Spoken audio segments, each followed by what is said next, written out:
Hello and welcome to the Healthcare Information Network meeting. I'm Dave Levine, Director of Network Operations. This is a program for the in-service, audiovisual, and education directors and staff at Healthcare Information Network subscribing institutions. It's designed for the sharing of ideas about HIN and its educational programming. And joining me today are two HIN coordinators from member hospitals. Eileen Patton is Director of Public Affairs at the Hospital Center of Orange, in Orange, New Jersey, and Ron D. Lockwood is Director of Education at Newton Memorial Hospital in Newton, New Jersey. To a large extent, today's program is designed to be a learning experience for me and for the HIN staff, because we want to find out how our subscribers feel about HIN's programming and our service. And that's how you can come into the act. If you're watching us live, I invite you to join with your comments and your questions about Healthcare Information Network by calling us at the number on your screen, 609-452-0881. And a reminder that you must be near the television set in order to hear the answers to your questions. But if that's not convenient, a producer will bring your question into the studio. And this is going to be basically an open forum about our programming and about our service. In broadcasting, they call this process community ascertainment. American television stations in particular are required to determine the problems and needs of their local communities and to design programs to serve those needs. And for Healthcare Information Network, you are our community, and our entire mission is to serve your educational needs. So here is a unique opportunity for viewers to help program a television network. We're interested in evaluating our current service and suggesting ways we might make it better in the future.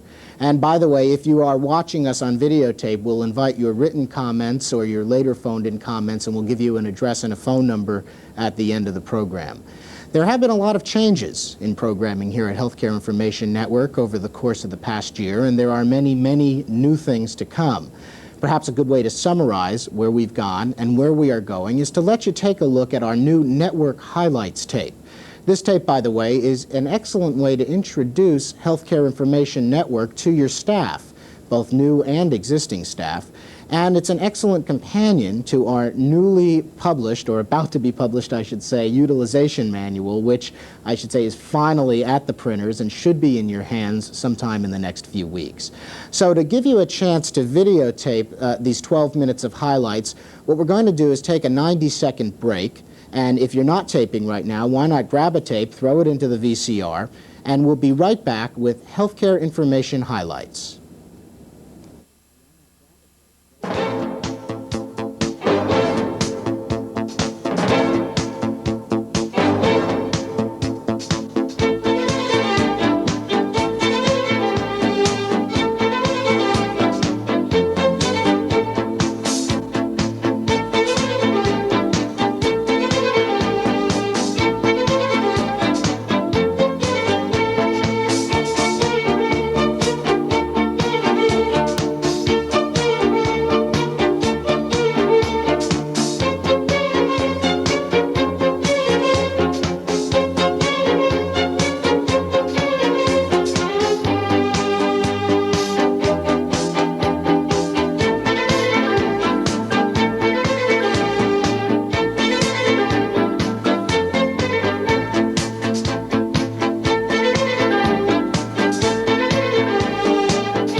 Welcome back to the HIN Network meeting. We're talking about Healthcare Information Network, its performance, and its programming today with two representatives of HIN's subscribing hospitals.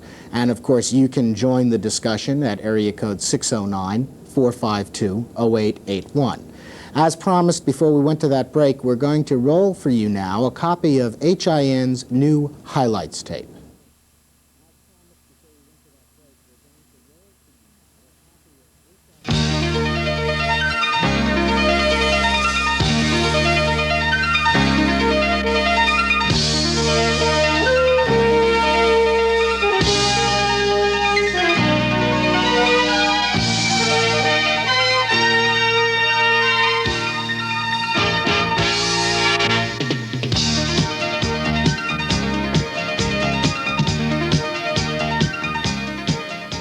You are watching brief scenes from typical programs on HIN, the Healthcare Information Network. HIN is an instructional and educational service for healthcare professionals. Our programming is directed toward administrative and management personnel, nurses, physicians, technical service staffs, allied healthcare professionals, in fact, all members of the hospital staff.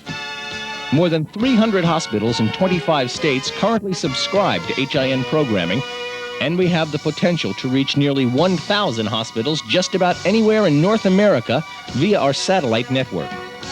HIN broadcasts Monday through Friday from 1 to 3 p.m. Eastern Time.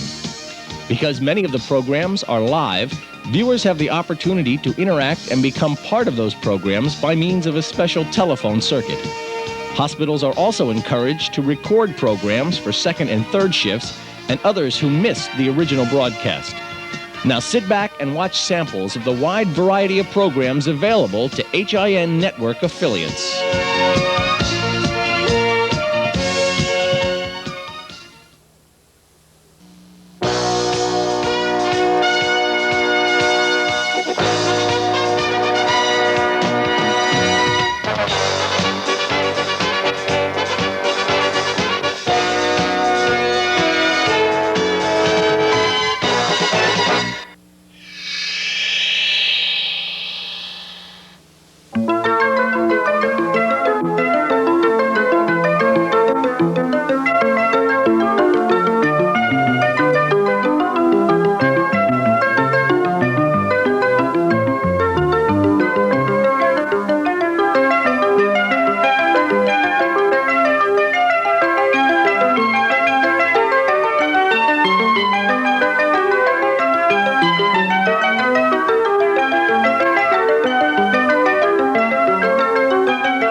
Gloom, despair, and agony on me, the song from Hee Haw goes.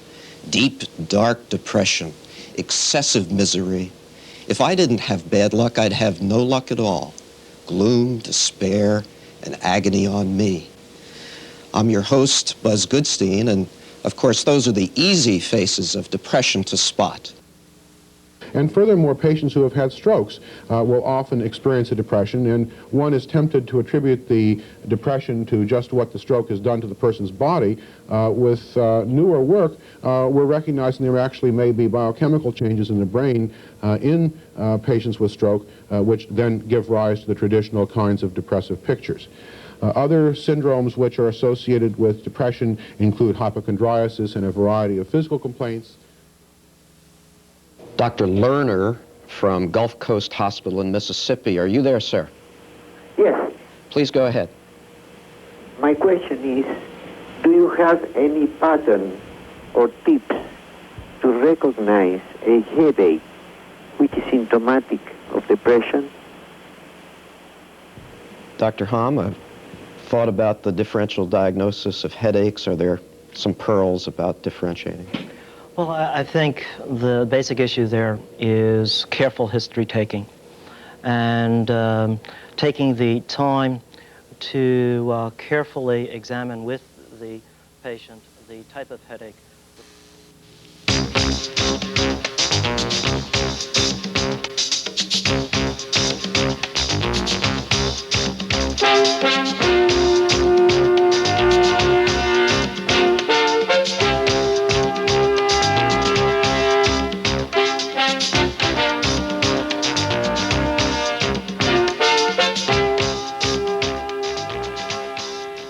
There's one other structure that's very important. We have to keep it in mind. It is the Achilles tendon or heel cord. Now, the movements that take place in the ankle with normal activity are plantar flexion and dorsiflexion and a little bit of inversion and eversion, which actually takes place at the subtalar joint or the joint below the ankle joint.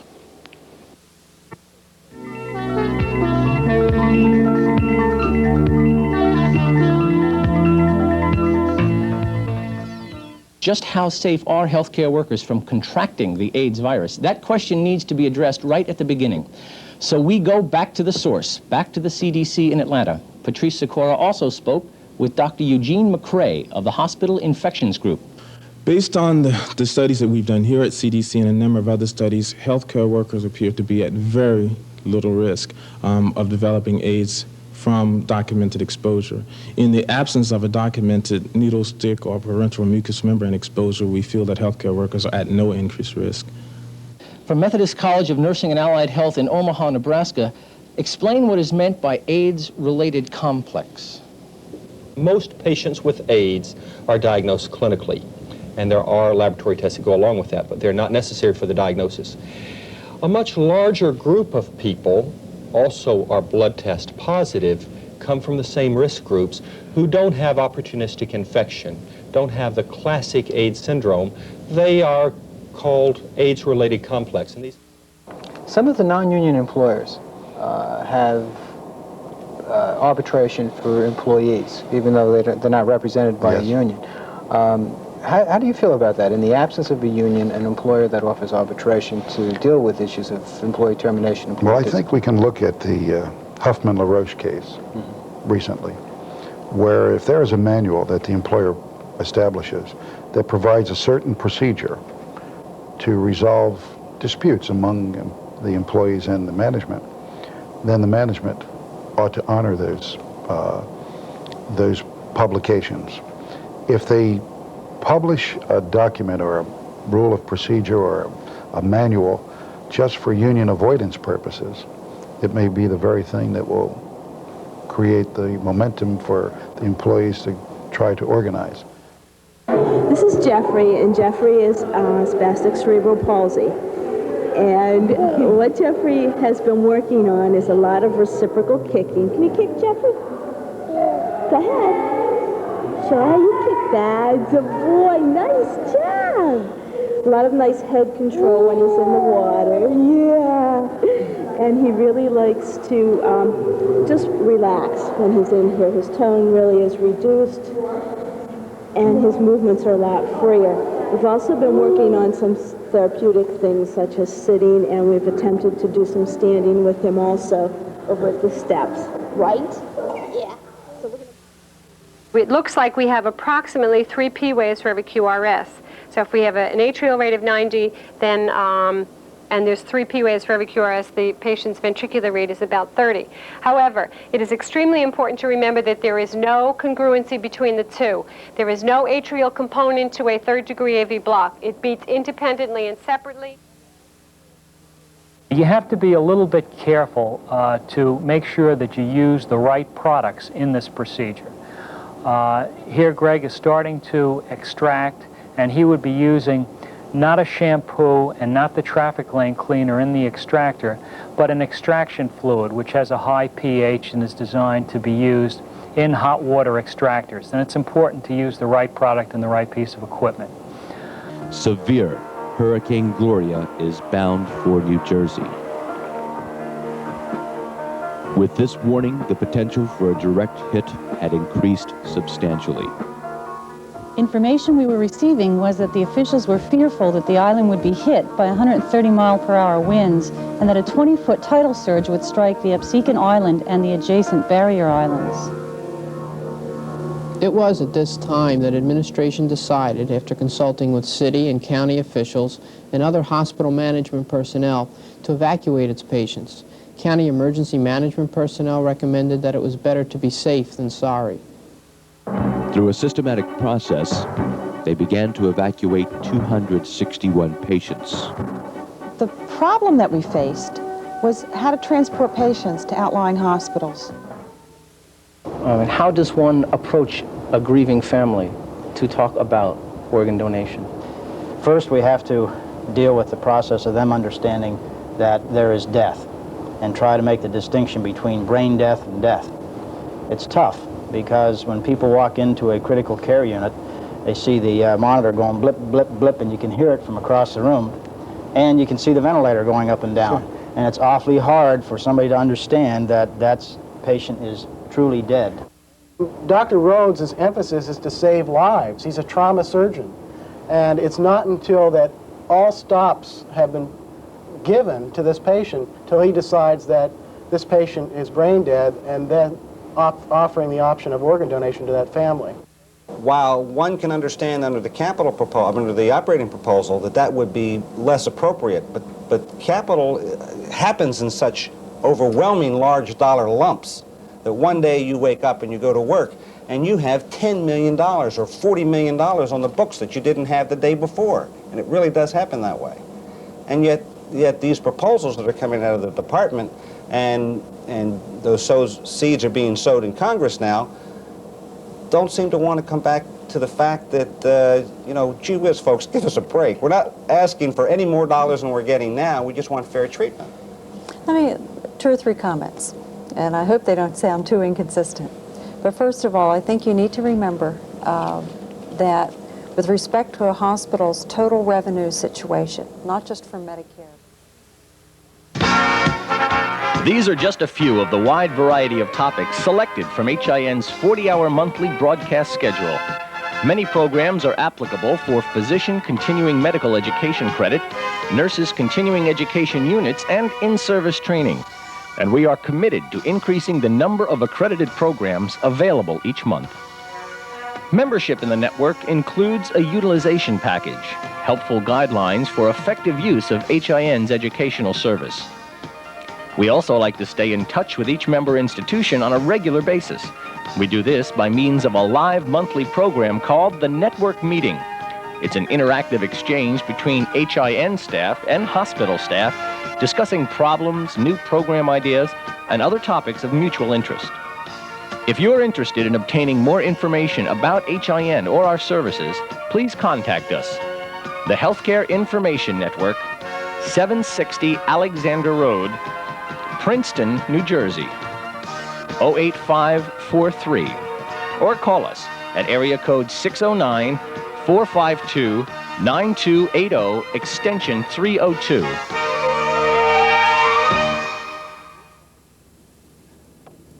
And here we are on the HIN network meeting with two HIN coordinators from member hospitals, Eileen Patton, Director of Public Affairs at the Hospital Center at Orange, and Ron D. Lockwood, Director of Education at Newton Memorial Hospital in Newton, New Jersey.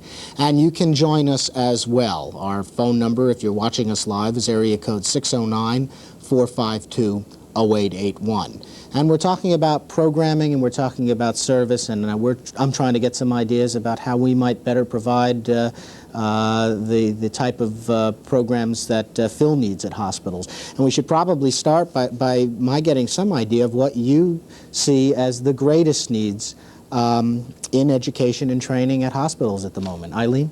Well, before coming down to Princeton today, I polled informally the administrators and department heads at the Hospital Center at Orange and got some very enthusiastic feedback and lots of suggestions. I wasn't surprised at the enthusiastic feedback because it's a very good cost containment idea to be able to show educational programs inside the hospital rather than sending employees out. It's also saves time and money, of course, but we're particularly interested in getting more programs with educational credits, both for physicians and all the echelons of employees. One of the things we probably should be doing is consulting with our hospitals on the credits that are available and how we should be obtaining them. Sometimes we are afraid we may be overlooking something. That might be a good way for us to assess that. Rondi, what would you say in general are the types of needs that... I think basically most hospitals, and I'll second the cost-effective education, if you don't have to send people out, and again up in our Newton area, we are a distance away from any type of program you'd have to go out to, looking for something that's pertinent, that's state-of-the-art, up-to-date, and also is something that you can use. In other words, you can leave the program today and hopefully go back to the unit or to your particular area where you're working and use what you learned from that situation, because adults relate to that. When they're looking at a program, they want something that they're going to be looking at and can take something out. And I think this is one thing that you have been responsive Two, as we've seen the changes go with Healthcare Information Network, some of the recommendations that came out from the programming committee have been instituted, and it's taken time, but half-hour segments, programmings with continuing education credit, all these things have made a difference in pulling it out. You mentioned the program committee. This would be a good time to mention the fact that we do have a program committee here at Healthcare Information Network.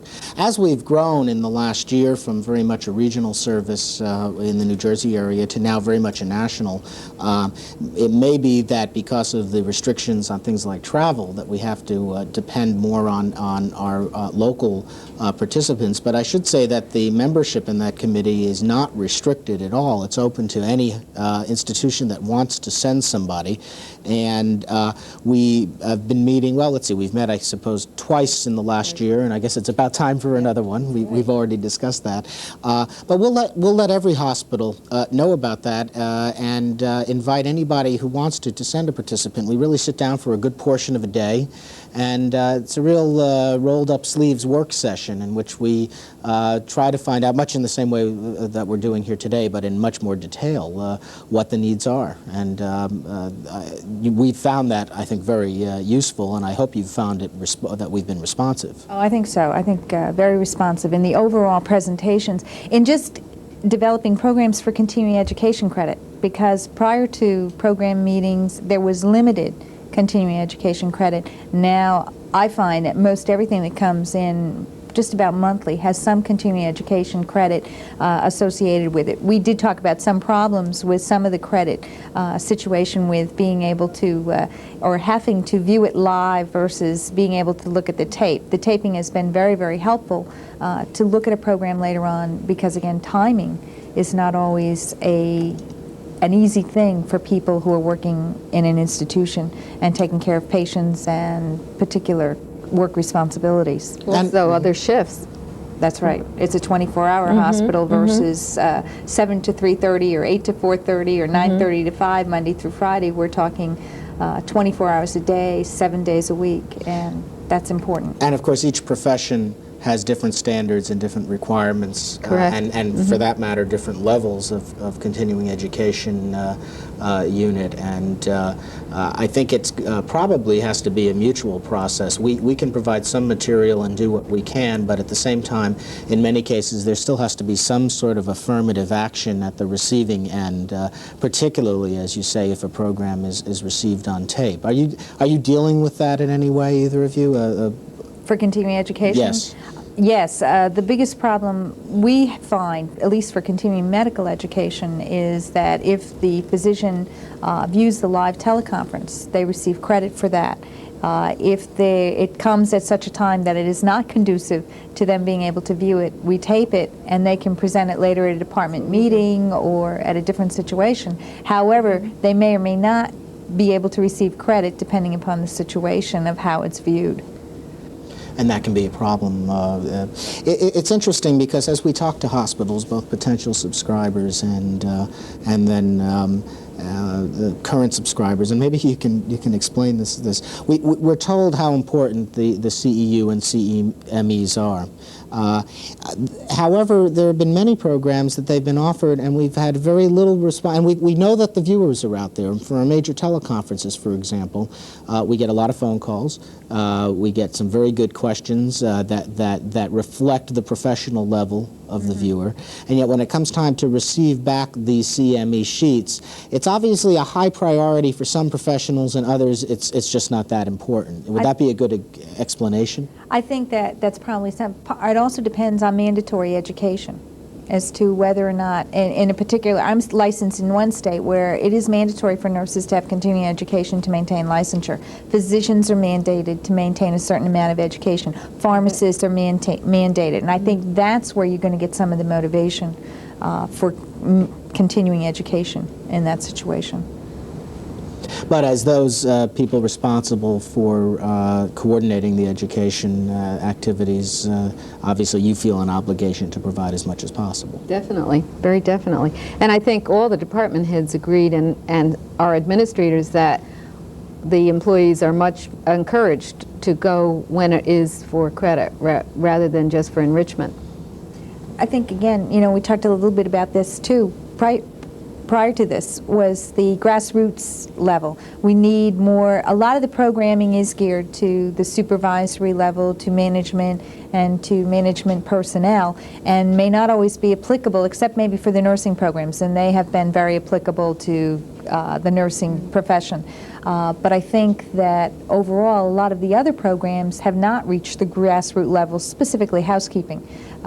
Looking at that, where it could be more grassroots, more information that our housekeeper looks for programs to present that would be usable, workable, and again, that his staff would appreciate and be able to put into practice versus something that's geared to management level. And yes, we take it out and we try to do that in management situation, but now we have to translate it down again in another way and have to try and have someone else teach to the grassroots level. Do you agree with that, Eileen? Are we too management oriented? I think that's very true, and that's one suggestion I did pick up quite a bit at the hospital. I think that an attitudinal series for all echelons would be an excellent program right now, and also as part of that, a guest relations program, because we all, those of us who work in hospitals, realize that the people who work in the housekeeping departments and the dietary departments have tremendous amount of patient contact. The patients feel very comfortable talking with them. They don't feel intimidated as they sometimes do with their physician or some professional personnel.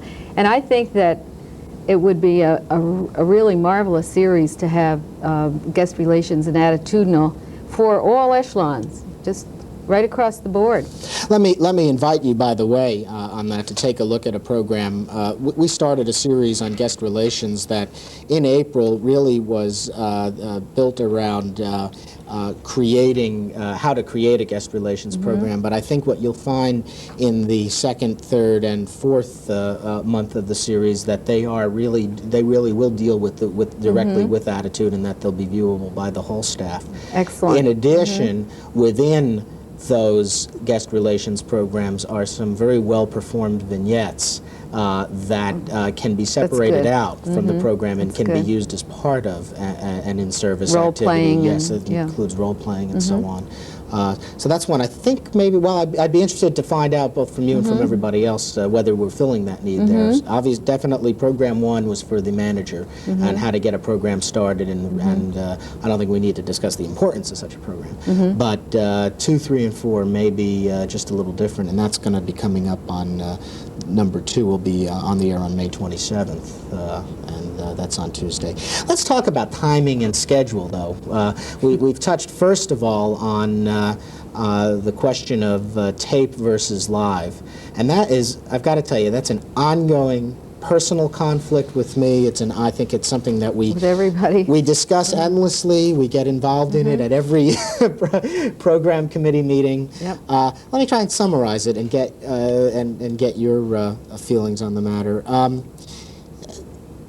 By number one, it certainly is easier to present a broader range of continuing education units during a live program. Many of the accreditors pretty much will provide almost a blanket approval as long as you file the necessary forms and appropriate vita and so on. But acknowledge that a live program, because it's interactive and the opportunity exists to ask questions, makes it instantly accreditable in a number of areas and easier to accredit.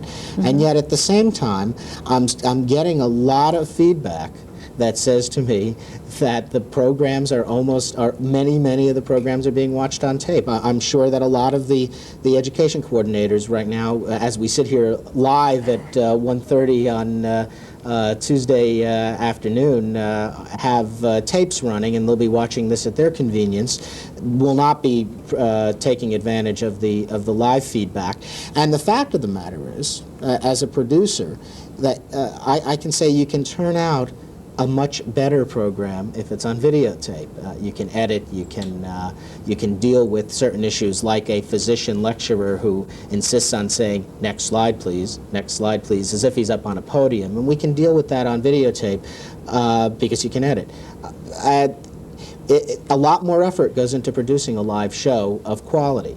And we're really interested in finding out just how much is being used out there on videotape and how much of it is being used live. We may want to adjust the ratio that we fulfill. I tend to have to agree. I think probably videotape would be a better medium. Not that the live programming isn't good, but I think you can get a more professional production, which is one of the things that our physicians have also said, that they would rather see a more professional production that's geared to that particular needs. The other thing is you can have materials that go with it, and the one example I can give you is the nursing care of the adult surgical patient.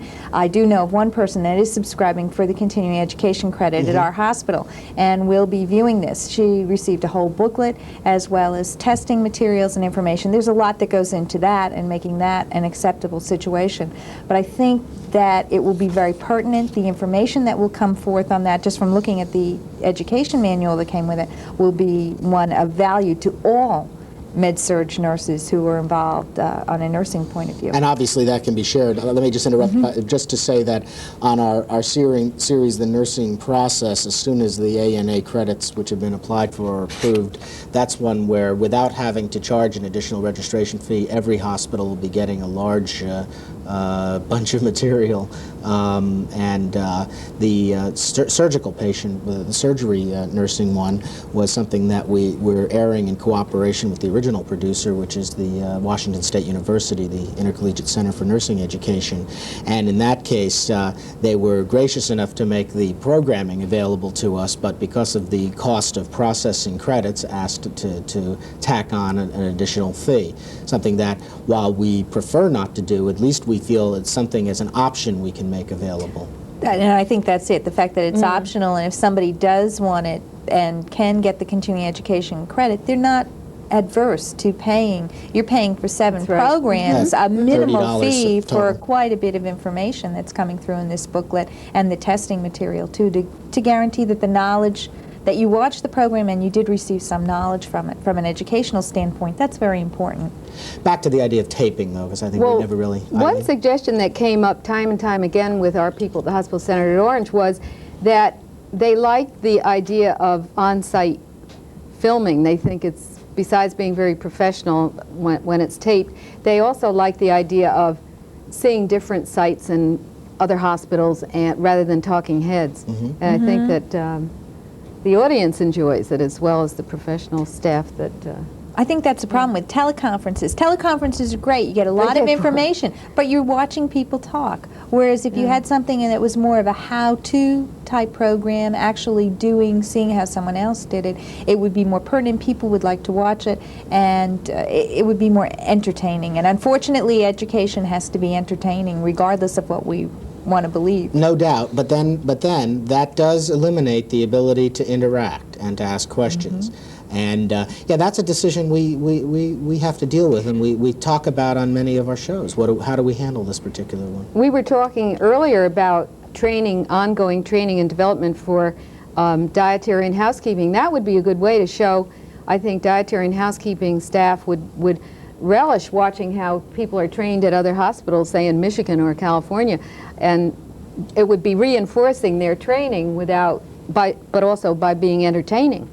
And I think, again, even though you cut out the interaction, you don't cut it out, because what you do is then make the member agency who's showing a film, whoever the educator is, most educators aren't going to show a film for film's sake, hopefully. They're going to show it with some content in mind and some objectives in mind, and that person then now has to take the ball. You've provided them with the information and the material. Now they have to take the ball and apply it to their particular institution, which they probably could do without too much difficulty.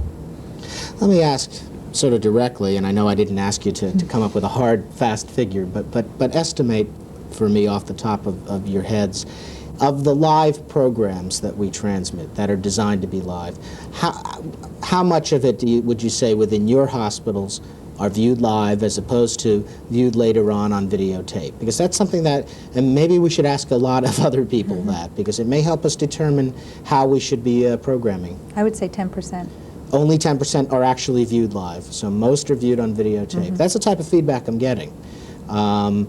I don't have that figure, but I will get it. It's a very good question for me to ask our audiovisual coordinator. Let me throw out another idea that may help solve the the CME problem, at least on some of the programs that are videotaped, and that is we have been told that if we wanted to, we could, as long as we set up a mechanism for feedback, be it on videotape or right after a program or during a set period of time, that under those circumstances, the Category 1 CMEs are approvable. And one possibility might be to make sure that on a program like that, the viewer has the opportunity within a set period of time, for example, to contact somebody else and for example, you know, the faculty on the show, in order to ask a question off camera and to be able to get the answers to their questions. And if the mechanism is in place, that may be a way to... I think that's a part of the answer.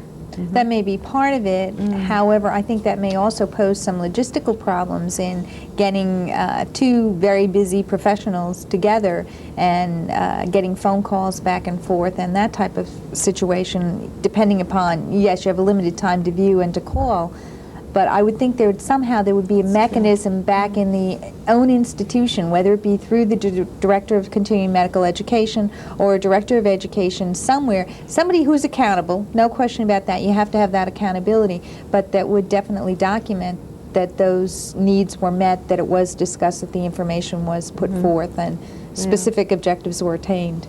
So what you're in a sense suggesting to a certain degree is perhaps a shared responsibility for the administering of continuing education units, that if we produce programs for which the content is approved, but which perhaps require additional actions to be taken at the hospital site, that's something that perhaps we should keep in mind? It's still better than traveling outside of the area. Sure.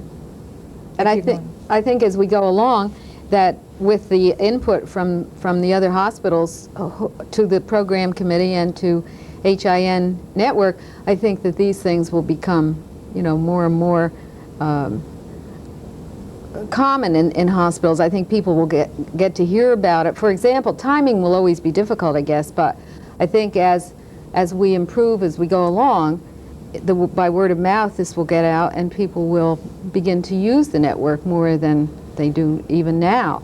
Even in the past year, we've seen a tremendous change and upgrading and improvement of all the programs, and the enthusiasm is really great. But I think you know, this will increase as time goes on. I think another thing with the programming too, and one of the things I know we've mentioned at program committee meetings previously, is the requirement of all the mandatory education that is coming down, and it just gets more and more and more. And one of the things we did talk about was right to know, and most hospitals have had to implement a lot of information and situations sort of on their own. Or with major expenses, where HIN getting on ahead of the schedule as they were aware of information might be able to help us all out in that situation too. And I think, do you have something coming up? Did I see that on Right to Know with some of the things? Well, in the if so, you're probably a mind reader because I just got a program, at least that should be relevant to our New Jersey viewers. I just got a program available to us yesterday, and we'll be airing it probably sometime during July and August. So that's something that we should be getting up to. We've sort of dealt with the concept of education and training, and I think there are some other areas that we could perhaps help fill. Eileen, you've gotten a note here from one of our viewers, and you may as well deal with it because I think it's appropriate. Yes, you just asked how many people, what percentage watched HIN live. And our audio-visual coordinator, Joe Savoli, just called in to say 1 to 2% watch it live and the others watch on tape. Okay, so that's really helping us. Sometimes we wonder, in a sense, we get positive comment after the fact about a program, and we sit there and we say, where are you? Why weren't you there while we were talking? Joe, it's good that we're glad to have you watching us today. At least we know that you're out there watching live as opposed to videotape. You're one of the 1 to 2%. Yeah, it's certainly something that we want to deal with, and we'd be interested in hearing from anybody else, particularly on this subject. I think it's a very important one. And you can call us now, or you can call me after the program, or we're going to be putting up some addresses and phone numbers. We have the current one, 609-452-0881, if you're viewing us live at the moment. But I think we're coming to the conclusion that a lot of people don't necessarily view it live. Maybe would be a good idea, too, for you to invite other hospitals to contact members of the program committee of HIN. Yes, like and what we're Rondi going and to do, myself, and what we're going to do is at the end of the program, in addition to Healthcare Information Network's address and phone number, mine, that is, we're also going to be giving out Rondi and Eileen's, because I think that sometimes suggestions coming in through the committee can certainly be useful. And another thing they need to know about the committee is the committee doesn't just sit there and go, yes, oh, that's great, Dave, no, we don't. really think that's a wonderful idea. That there is some open discussion and information. And I think, again, to just emphasize the fact you have been receptive, you are trying to change, and there are still things that could be better, but I think overall the improvement has been significant. Another problem has been time. We started to talk a little bit about let's that. go back to how that. long the programs are, the duration. 2 hours is a long time. An hour sometimes is a long time. We had mentioned before half-hour segments. You could do that with videotaping, where you probably can't break it as well with a teleconference. Am I correct, or is Well, you're sounding a little like some of our management here. Sometimes there's an education process in explaining the fact that it's not quite the same to do 2 half hours as it is to do 1 hour. But you're right. And I think we have been trying to take that concept seriously. And I think you've seen, maybe not as quickly as I had promised back in January, but I think you're seeing a transition into more and more half-hour programs. And that seems to be the consensus for at least most. It's sort of an interesting conflict, though. On the one hand, we hear from you and the other hospitals, and they say, please give us half hours. But try explaining to a professional, a physician, who does lectures, It's true. and tell him you've got to get this all into a half hour. Forget it.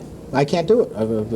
I need more time. It tends to or be somehow half-hour workable segments, even if there would be a normal breaking point. And I realize there is a lot of content sometimes that you cannot get into a half an hour's program. And I think, again, for physicians, you're talking more of 45 minutes to an hour versus a half hour, where I think for other professionals, you're talking, if they cannot get off a particular area or out of their particular work situation, a half hour is just enough to be able to view, or even on off shifts, if you're talking about self-directed learning programs, which again is another concept that you have to consider for 3 to 11 and 11 to 7. When no matter what time you have programs, it does not matter, they can't get off the floors. You really have to go to them on the particular areas to be able to meet their educational needs and help them to keep up, unless you have mandatory programs. Another point that our medical administrator, Dr. McGinn, brought up was that physicians' hours are not pretty much, but very, very tightly structured. And he suggested that the CME tapes be shown, or the shows or tapes, be shown from 8:30, or 7 to 8 in the morning, and between 11:30 and 1, which is a flexible time that doctors do rounds and grab lunch and so forth. So I thought that was a good point. That is. It seems one of the things, I suppose, again, if most of our programming is designed to be viewed on videotape, then the time we transmit it can be more to the convenience of the audio-visual people in the hospitals and the education coordinators, and obviously they can be used, whenever appropriate. Yeah, we've heard that. One adjustment I should say we're making, and may be useful particularly for the live medical programming, and it came as a big surprise to me. I guess when I came into the industry, my assumption was that physicians took Wednesdays off and they weren't weren't to be found. But actually, the research we've done, in conjunction with the New Jersey Academy of Medicine, which has polled a number of its members, have brought us to the conclusion that Wednesday is actually a good day for physician programming. And the June schedule, which I hope will be in the mail in the next couple of days, you'll see an adjustment, and that'll be, and you'll see that the physician programming is going to be on Wednesdays instead. Another comment too, that originally in the programming, or way back I guess in the spring of last year when the meeting was at Carrier, we came up with consensus by all the people that were there when it would be good days for what type of programming. Maybe another question at this point is that still good for everybody, or has that changed, and have those needs changed? Well, certainly what we've learned is that Thursday was not necessarily the right day for physicians. And of course, in the long run, what we may be learning is that the programming prepared primarily for viewing as a videotape may be, then it doesn't really matter. And then we really need to talk directly to the AV people and find out what their best schedule is. Maybe earlier in the morning for transmission. It'd be interesting to find out. Obviously, now that we've become more and more a national network, I think at the moment, we are in 4 time zones, as a matter of fact, right now. Obviously, we also have to deal with that issue, and we don't want to have people coming in at 5 a.m. or 4 a.m. to view a 7 a.m. physician program. But that's interesting. Let's move on a little bit away for a minute from the education and training, specifically programming, because there are a couple other areas that I think we really want to assess need and get an idea of how it would be responded to. The 2 areas that I have checked off. One, when I first brought it up here months and months ago as something that I thought we should be doing, I felt like I had opened a Pandora's box, because I mentioned what apparently were the controversial words patient education. And I was told, stay away from it, because every hospital and every physician has their own idea about what a patient should be told, and that you'll go through a lot of effort providing essentially generic material, and it may not get the kind of use you hope. But why don't you respond to that type of statement? Tell me what you think about it. I think that's basically, the basic concept may be true, that everybody's going to treat everybody differently, but I think we also have to remember that everybody's an individual, so that any program that you take or you view, you have to augment with specific one-on-one teaching. And I don't think any program is a teaching program in and of itself. It has to be augmented. Even the lifetime programs that are presented, and these are some of the things, they've had the allergy ones, and they've had the AIDS, and they've had the Smokers Informathon. It's not something that you can present in and of itself. It's something that needs somebody there to help discuss afterwards, or go through the information, weed through it, preview it, and then work with it. I don't think anything can just be presented for presentation's sake. It has to really be presented in the format that it has some backup in that, with people, professional people, augmenting what's being presented. Eileen, might we say then that perhaps what we should be providing is to a certain degree the raw material for patient education, rather than the fully self-contained half-hour shows? Does that make sense? See, some hospitals, I met recently in Dallas with a large group of healthcare video professionals, the people who are actually involved in production. For many hospitals, many large hospitals actually maintain full-time patient education channels. Yes, and that's right. are involved in production, and they were basically hungry for material, because they were programming channels.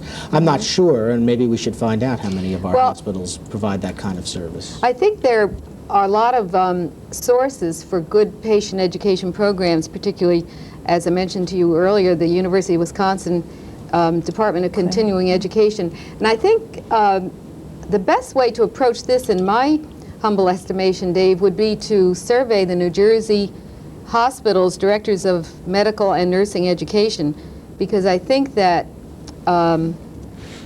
before you put the great amount of effort that it would take into a good patient education program, I just think it might be We'll probably survey everybody. Yeah, I think another thing, rather than that, looking at your national associations, you have your American Diabetic Association, you have your American Heart Association, and you have basic concepts that are general and good information to give everybody. It doesn't matter. Your American Cancer Society, they have new guidelines, new information out. Again, most institutions are utilizing these because they're nationally recognized standard. A lot of research has gone into that, and we shouldn't have to try and reinvent the wheel in a lot of areas in that situation. And I think helping to get that word out with those agencies and maybe a committee of a group of people to advise that particular situation, you can get something general enough and yet pertinent enough that can augment any teaching program. And I think for patient TV systems, yes, that would be ideal. We try very hard to keep ours up and going with information and pertinent current items. And it's not always easy to do that. Closed and that's circuit, closed circuit TV. Yeah. That's true. That eats up a lot of information, volumes of information. You've got 24 hours a day. You could program if you wanted to. You have a captive audience. So it's... Eileen, you're sort of unusual as an HIN coordinator and as a member of the committee in the sense that you're the director of public affairs for the hospital, and we talked over lunch, and your responsibilities are very broad. But let me start by asking you, how might we provide programming, or is there programming we might provide or develop that would help a hospital in its community relations effort, in its public affairs absolutely. efforts? We'd be open to specific suggestions. Well, I have two ideas specific suggestions. One is student health careers. I think there's a tremendous need to educate the high elementary grades and the high schools as to the tremendous number of careers in the health field for those who terminate their education at high school as well as those who go on. And I know that we could use a series of tapes on health careers and have them busy all the time. The other thing is that very expensive project and very time-consuming project for hospitals is the Speakers Bureau.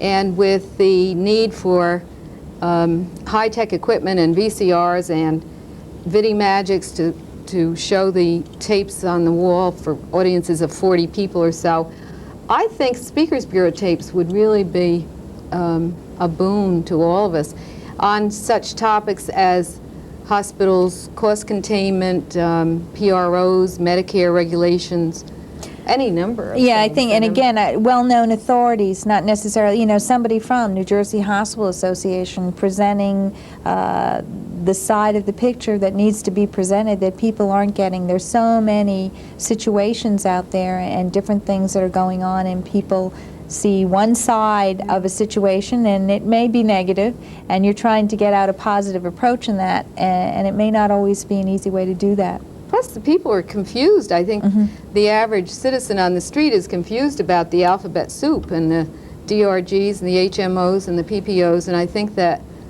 a great service could be done in a series of tapes that could be shown to the civic and church groups and offered through the Public Affairs Department of hospitals.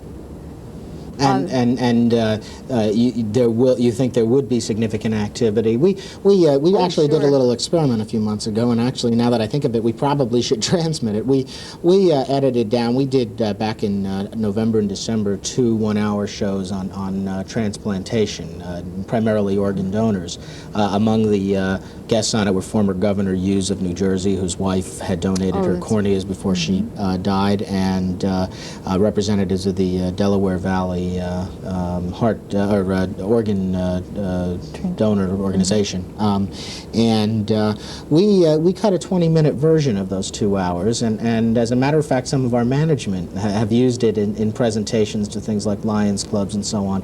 And that type of material, you think, would be of interest? Material, definitely. We have calls. The nursing department at the Hospital Center Orange has calls on transplant or all kinds of information that is part of our new way of looking at medicine and what happens to people when they die. And on the topic of biomedical ethics, those are all things that I think people's lifestyles today are visually oriented, as we all know, and they would watch a tape a lot sooner than they'll read a long article in a newspaper. Particularly, you've told me, is if the tape is not talking heads. That's, Yeah. well, this is, believe it or not, this has been a very quick hour and it's over. And I think we've gotten a lot of very good advice and information. And as a matter of fact, you've made me think about the format for this program, because I think the kinds of things we've discussed will be of interest, and I hope we get some additional response after you've watched your videotapes of the program. As a matter of fact, what we've decided to do is not only, I was originally going to present our phone number here at Healthcare Information Network and address, and I will, but we do have a program committee, and I'll be communicating with everybody, all of you, about that program committee in the course of the next couple of weeks, and we'll be inviting anybody who wants to participate to do so. But in the meantime, we have two very active members of the committee here, and what they have volunteered to do is also to listen to your suggestions, because perhaps there may be things you want to discuss with another hospital and have the idea come into the program committee that way, and I think it's very appropriate. And what we have is the names and phone numbers here, and we'll give you a chance to write them down. Ron D. Lockwood, Director of Education at Newton Memorial Hospital in Newton, New Jersey, and the phone number is area code 201-383-2121, extension 524. And Eileen Patton, Director of Public Affairs at the Hospital Center at Orange, in Orange, New Jersey, and that's area code 201-266-2026. And you should feel free to call either of them to make suggestions that can be brought into our next program committee meeting here at Healthcare Information Network. And you can correspond or talk with me directly. And our address here at Healthcare Information Network is 760 Alexander Road, Princeton, New Jersey, 08543. And our phone number is area code 609-452-9280.